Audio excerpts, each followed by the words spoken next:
Back on the Chad Hasty Show, News Talk KFYO. Thank you for tuning in. This is the week we were supposed to be in Washington, D.C. Coronavirus ruined that.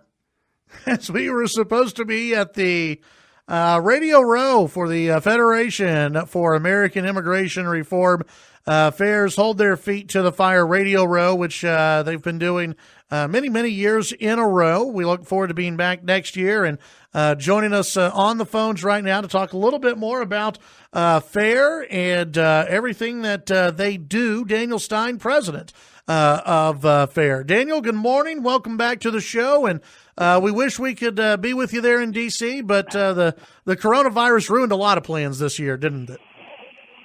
Well, yeah, tough time for everybody, but it's good to hear your voice, and we'll get through this. Absolutely. Tell folks a little bit, obviously we've been talking about illegal immigration this week. It's something that I brought up with different guests that it has not been in the spotlight as much lately with, coronavirus and the Supreme Court and some of the other headlines, but it's still a major issue and an issue that you guys are focusing on day in and day out at FAIR.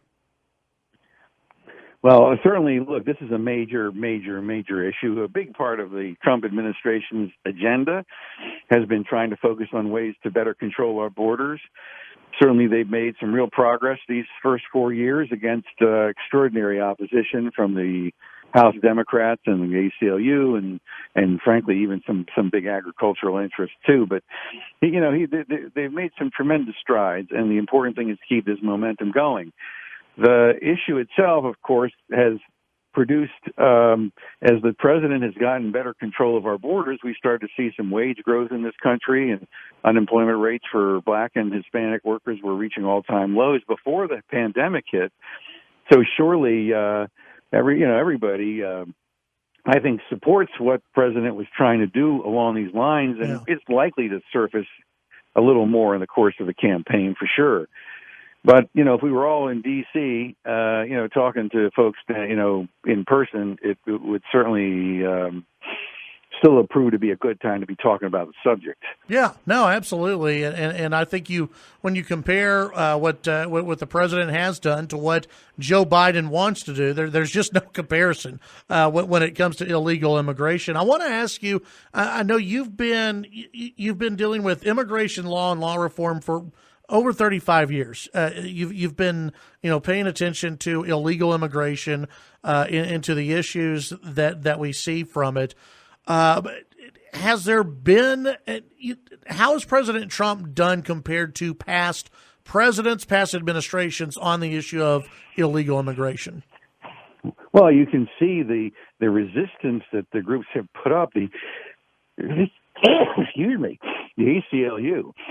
And the Democratic Party, of course, has changed. I mean, the Democratic Party used to at least pretend that they thought we ought to have interior enforcement and worksite enforcement. They've now gone full circle to the point where Joe Biden wants to undo everything Trump has done and then double down by eliminating all interior enforcement to the point where there's literally, if you look at his platform, he's talking about a mass amnesty, maybe 15 million people.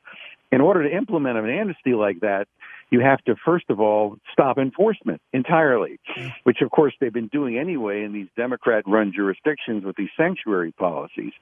And then, of course, they get to petition relatives, and the average immigrant petitions about 3.5 relatives. So you're talking about adding another 35, 40 million immigrants over, depending on what happens to the numerical limits, could happen in the next 10 years. Because otherwise they would have to lift the limits. Otherwise, those waiting lines would go on for 50 years or longer. And then they also have these other programs that would really make it, literally this hostility to immigration enforcement on one side of the aisle, one entire political party, has made the challenges that Trump has had to overcome far greater than previous Republican presidents or even Democrat presidents.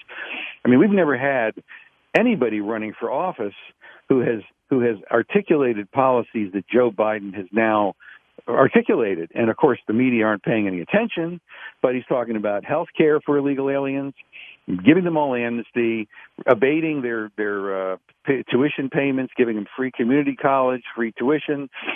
And I mean, these things are going to cost trillions of dollars if you actually think about the implications of the and as I say, there are only 44 million foreign-born people in this country today now.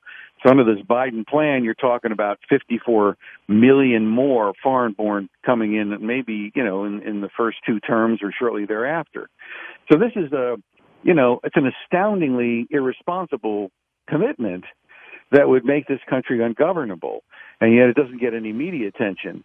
And the fact that the Democrats are pushing this radical and extreme agenda, explains in part why the president has run into this wall of opposition.